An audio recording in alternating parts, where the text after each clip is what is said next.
ಹರಳೆಯ ಅಂದಾಕ್ಷಣ ನಮಗೆಲ್ಲರಿಗೂ ಒಂದು ನೆನಪಾಗ್ತದ. 12ನೇ ಶತಮಾನದಲ್ಲಿ ಅಣ್ಣ ಬಸವಣ್ಣ ಕಲ್ಯಾಣದೊಳಗ, ಅನುಭವ ಮಂಟಪದೊಳಗ ದೀನ ದಲಿತ ಹಿಂದುಳಿದರು ಎಲ್ಲರನ್ನ ಒಗ್ಗೂಡಿಸಿಕೊಂಡು ಆಧ್ಯಾತ್ಮಿಕ ಸಂಸ್ಕಾರದ ಒಂದು ಒಕ್ಕೂಟವನ್ನ ಮಾಡಿಕೊಂಡಾಗ ಬಸವಣ್ಣ ಉತ್ತಮವಾಗಿರ್ತಕ್ಕಂಥ ಕೆಲಸವನ್ನ ಸಮಾಜಕ್ಕೆ ಮಾಡ್ತಾ ಇದ್ದಾರೆ. ಉತ್ತಮವಾಗಿರ್ತಕ್ಕಂಥ ತಮ್ಮ ವಚನಗಳ ಮುಖಾಂತರವಾಗಿ ಜಗತ್ತಿಗೆ ಅಂಟಿರ್ತಕ್ಕಂಥ ಕಪ್ಪನ್ನ ತುಳಿಲಕತ್ತಾರ. ಅಂತ ಪುಣ್ಯಾತ್ಮನಿಗೆ ನಾನೇನಾದ್ರೂ ಒಂದು ಉಡುಗೊರೆಯನ್ನು ಕೊಡಬೇಕಂತೇಳಿ ಶಿವಶರಣ ಹರಳಯ್ಯನ ಕುಟುಂಬ ವಿಚಾರ ಮಾಡ್ತದಂತ.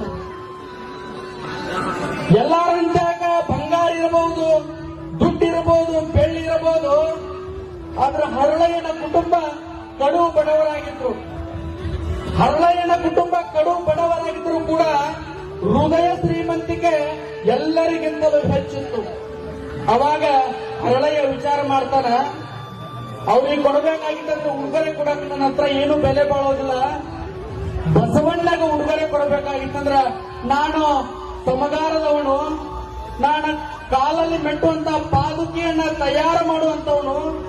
ಆದ್ರೆ ಬಸವಣ್ಣನಿಗೆ ವಿಶೇಷವಾಗಿರ್ತಕ್ಕಂಥ ಪಾದುಕೆಯನ್ನು ತಯಾರು